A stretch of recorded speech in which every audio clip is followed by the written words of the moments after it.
Saber Cotidiano no ar, de volta com a nossa série sobre antropologia e política. Hoje eu gostaria de tratar de um autor que eu acho que eu trouxe pinceladas dele aqui no canal, mas nunca falei efetivamente sobre, e que ajuda a gente a pensar de fato em outras configurações políticas para a antropologia, principalmente a partir de sua análise sobre as instabilidades e incertezas no campo social, que é o Edmund Leach, autor que vai se debruçar justamente sobre essa dimensão do desequilíbrio como um fator primordial na vida social. E para isso, é claro, ele vai se basear nos estudos que ele realizou na Birmânia, nas sociedades de lá, Cochin, e para isso também ele vai se debater, né, ele vai entrar em confronto teórico com as grandes teorias de sua época, né, principalmente dos antropólogos ingleses, Radcliffe Brown e toda a tradição funcionalista de Malinowski também, que ele faz muito bem embasada a partir do trabalho de campo que ele realiza. Por que ele se coloca contra, né, ou ele critica os funcionalistas, embora ele também considere elementos interessantes em sua análise do funcionalismo, mas ele vai criticar justamente porque existia, né, dentro do funcionalismo uma tentativa de classificar muito grande. Vamos classificar isso, vamos colocar isso em caixinhas, vamos tentar organizar as coisas, organizar como essas sociedades lidam, né, em diversos termos, a questão do parentesco, a questão da troca de bens, questões simbólicas. Toda atividade classificatória para Leach vai dificultar justamente a localização daquilo que acontecia no intermediário, porque a vida social ela não é plasmada em caixinhas. A gente sabe que existem zonas intermediárias pelas quais as relações fluem, né? Já diria o próprio Deleuze, que a gente está lidando aí não só com linhas duras, né, mas com linhas flexíveis, e não considerar isso, né, considerar apenas a classificação fechada, impede os antropólogos de enxergarem a situação mais ampla, né? E nós mesmos aqui no Brasil temos, né, esse exemplo. Se a gente for classificar, bom, a nossa sociedade funciona teoricamente, se vier um antropólogo, né, de fora e tentar classificar a nossa sociedade, a gente funciona de tal e tal forma, as regras são essas, só que isso não dá conta justamente das manipulações que nós, como membros dessa sociedade, fazemos das regras sociais. Então, a crítica ao funcionalismo é justamente que ele não permitiria os antropólogos entenderem que os indivíduos dentro dos grupos sociais, eles lidam com aquelas regras, tudo bem, tem uma regra específica, determinada, né? Tem uma estrutura, essa estrutura até que funciona, né?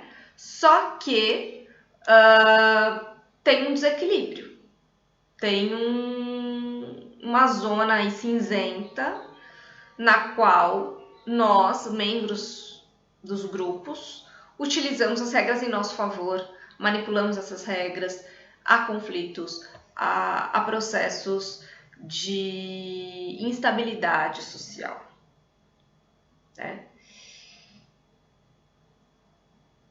De fato, se a gente for levar isso a cabo, a gente entende, sim, é real, o que Leach está falando tem muito fundamento. No entanto, há quem diga que ele só chegou a essa conclusão, ele só chegou a esse tipo de análise porque justamente a sociedade que ele foi estudar na Birmânia era uma sociedade mais dinâmica, era uma sociedade com mais instabilidade, menos assim fixa e rígida, né? As mudanças estavam acontecendo e aconteciam com uma frequência maior e já faziam meio que parte também, né? Então era um sistema social mais dinâmico. Então, claro que também a teoria de Litt tem a ver com a escolha, né, do grupo que ele foi estudar, talvez ele nem soubesse disso, mas o fato desse grupo ser caracterizado como tal influenciou ativamente nas suas conclusões. Outro elemento interessante da análise do Litt que ele traz tem a ver com a questão da ligação dos diferentes aspectos ou espectros da vida social de um grupo. Então, não que ele não fosse, né, inspirado em teorias mais estruturalistas, inclusive ele recebeu muita influência de Marcel Mauss nas suas elaborações teóricas, mas ele acreditava que um aspecto da vida social de um grupo ele está ligado a outros aspectos. Então, por exemplo, os antropólogos ingleses, britânicos, né, antes dele, vamos estudar parentesco, vamos estudar apenas o parentesco, vamos estudar a dimensão econômica da sociedade, a questão da troca, objetos de troca, bens de consumo, troca de esposas, enfim, vamos estudar só isso.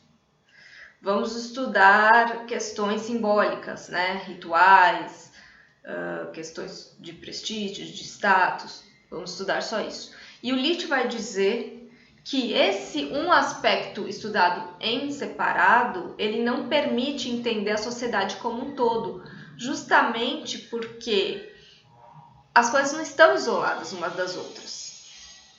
Essas coisas estão em conjunção. São componentes estruturais que integram essa convivência em sociedade. Então, como ele se inspirou muito na questão de Mauss, principalmente do fato social total, para entender a questão total, é preciso entender a ligação entre as partes e não entender as partes separadamente. E o modelo classificatório baseado no funcionalismo era aliado a uma pesquisa de fatos sociais isolados dentro do grupo. E isso, para Litt, é um erro, porque fazia que o antropólogo tivesse uma análise muito parcial, muito preconceituosa, etnocêntrica, muito autorreferenciada. Porque o antropólogo vai ficar basicamente naqueles fatores particulares e não vai se ater tanto ao geral. Então, essas são algumas das características da análise de Litt. No próximo vídeo, eu vou dar continuidade a outros elementos que ele traz, para a gente pensar mais essa questão da dinâmica dos movimentos dentro da sociedade.